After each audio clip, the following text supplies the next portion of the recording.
Hey guys, welcome to my gardening guide. In this video I'll show you everything there is to know about gardening. Gardening is a skill similar to ring crafting.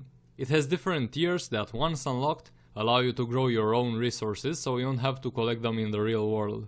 Also, through gardening you can get some resources you can't get anywhere else, such as teat feed, which is an important resource in crafting mounts, as you can see here.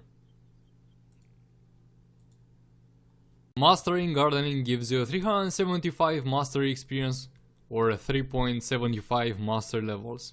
To start gardening, go to a adventurous crafting bench, choose the advanced professions tab, and there it is.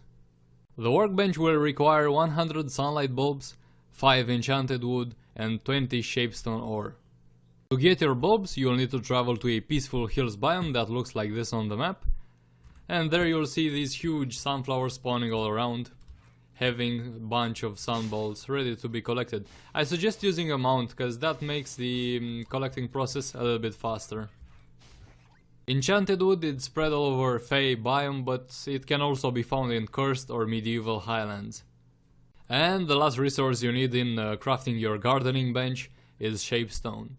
As you probably know, shapestone is commonly found all over the world. To get it, just mine it. Now that you have everything you need, craft your gardening bench, place it down, and let's start. When you'll first open the gardening interface, you'll notice your skill is on 0. Mine says 250, that's because I fully finished gardening. To level up your skill and unlock the next tier, called Dabbler, you'll need to craft 50 sponges, or 50 compost heap, or whatever else you want. The most efficient way to reaching the next tier is by crafting sponges. They require the least amount of resources to be made.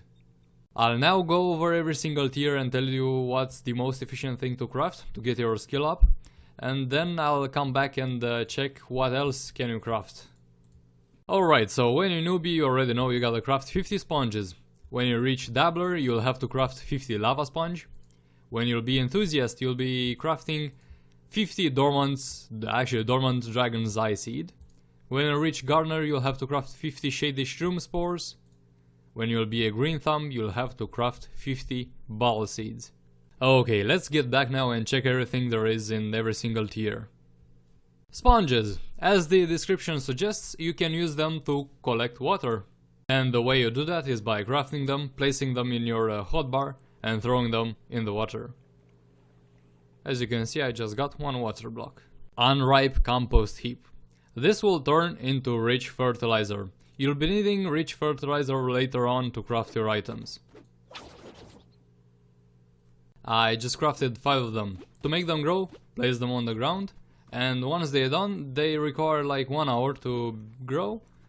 They will look like this. To get your rich fertilizer after waiting 1 hour, just use your mining laser, and they'll pop in your inventory. A few things I wanna mention before we go on. You don't need to be logged in for your crops to grow. Also, rich fertilizer needs sunlight. If you were to place it underground, for example, it won't be growing. You'll see later on that some plants need sunlight and some need darkness. The next 4 items in here are just various types of grass. Craft them by having sunlight bulbs, and they need 1 hour to sprout. Moving on to the next tab, lava sponge. It acts exactly like the sponge, the regular sponge does. Just throw it in some lava and you'll be picking it up. Ash pile acts like the compost heap thingy. The only difference being it gives another resource, obviously. It gives fertile ash and it lasts 2 hours to sprout. You'll see that you'll be using fertile ash later on in crafting your dormant dragon's eye seed. Rest of the items here are only used for decorative purposes. You'll be able to craft sunflowers, carrots, various types of grass, bushes, and so on. Enthusiast tab will allow you to pick up plasma by using this plasma sponge, and you will be able to craft plasmic solutions that will be used yet again later on. Let me try and find an example. Here there are some items that require plasmic solution. And you might be noticing a pattern by now. First 2 items are used in unlocking various resources for the next tier, for the future tiers. and the rest are pure decorative.